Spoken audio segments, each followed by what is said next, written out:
വിശുദ്ധ മത്തായി സുവിശേഷം അധ്യായം 12.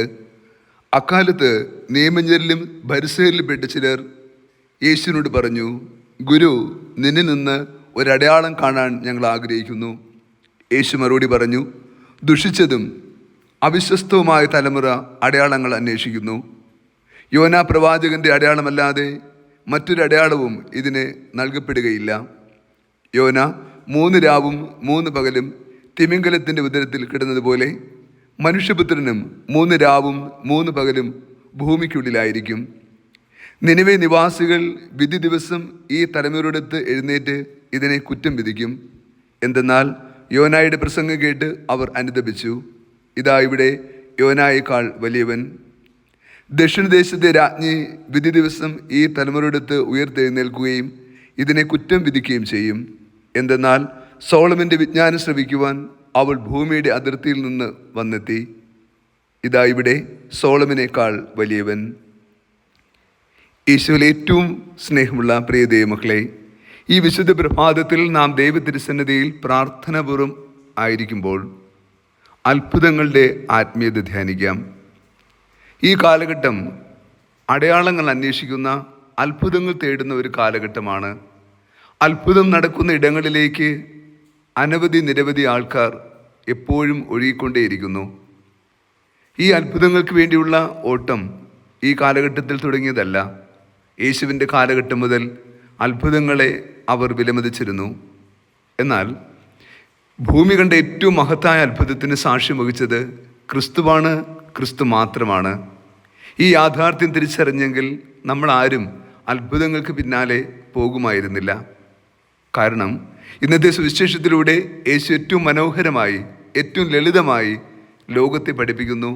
ഈ ലോകത്തിന്, ഈ ഭൂമിക്ക് ഇനി മറ്റൊരു അടയാളവും നൽകപ്പെട്ടില്ല യോനായുടെ അടയാളമല്ലാതെ. യോനാ പ്രവാചകന്റെ അടയാളം എന്തായിരുന്നു?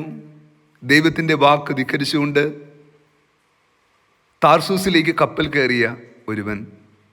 നിനിവേ നിവാസികളോട് പ്രവചിക്കുവാൻ ആവശ്യപ്പെട്ടപ്പോൾ ആ ദേശത്ത് നിന്ന് പൂർണ്ണമായ അറിവോടെ, സമ്മതത്തോടെ മറ്റൊരു ദേശത്തേക്ക് പോയവൻ. എന്നാൽ ദൈവത്തിൻ്റെ ആത്മാവ് അവനെ പിന്തുടർന്നു. അവനെ നിനിവേ ദേശത്തിന് ആവശ്യമുണ്ടായിരുന്നു. ദൈവത്തിൻ്റെ വലിയ ഇടപെടലിലൂടെ അവനെ തിരികെ നിനിവേയിലേക്ക് കൂട്ടിക്കൊണ്ടുവന്നു. ആ ദേശത്തിന് മാനസാന്തരമുണ്ടായി.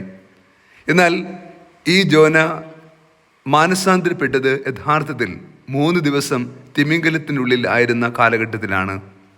അവിടെ അവൻ നിലവിളിക്കുന്നുണ്ട്, കർത്താവിൻ്റെ സന്നിധിയിൽ നിന്ന് എനിക്കെങ്ങും ഓടി വിളിക്കാൻ കഴിയില്ലെന്നും, ആഴിയുടെ അഗാധത്തിൽ പോയാലും വാനമേഘങ്ങളിൽ പോയാലും അവിടെയെല്ലാം അങ്ങയുടെ കരം തന്നെ നയിക്കുമെന്നും അവൻ തിരിച്ചറിഞ്ഞു. യഥാർത്ഥത്തിൽ അവൻ പ്രവാചകൻ്റെ മനസ്സും ഹൃദയവുമുള്ളവനായത് ഈ 3 ദിവസം മത്സ്യത്തിനുള്ളിലായിരുന്നപ്പോഴാണ്.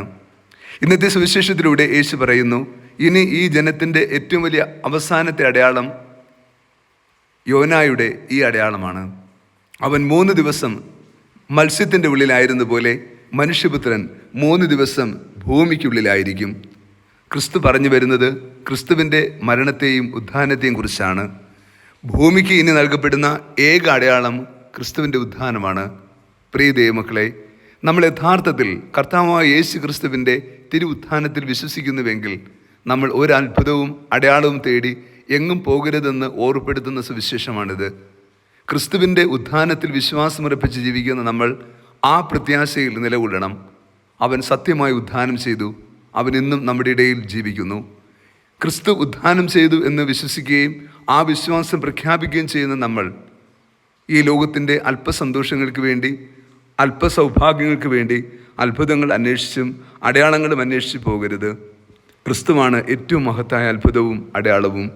അങ്ങനെ ക്രിസ്തുവിൽ യഥാർത്ഥ ലക്ഷ്യവും ബോധ്യവും കണ്ടെത്തി ക്രിസ്തു നൽകുന്ന അതിപാവനമായ തിരുവുത്ഥാനത്തിൻ്റെ കൃപകൾ സ്വീകരിച്ചുകൊണ്ട് അവനിൽ ആഴമായി വിശ്വസിച്ച് ആ വിശ്വാസം ജീവിക്കുവാൻ വേണ്ട വലിയ കൃപാവരത്തിനായി നമുക്ക് ഈ ദിനം പ്രാർത്ഥിക്കാം.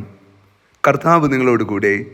സർവശക്തനായ ദൈവം പിതാവും പുത്രനും പരിശുദ്ധാത്മാവും നമ്മെ സമൃദ്ധമായി അനുഗ്രഹിച്ച് ആശീർവദിക്കുമാറാകട്ടെ.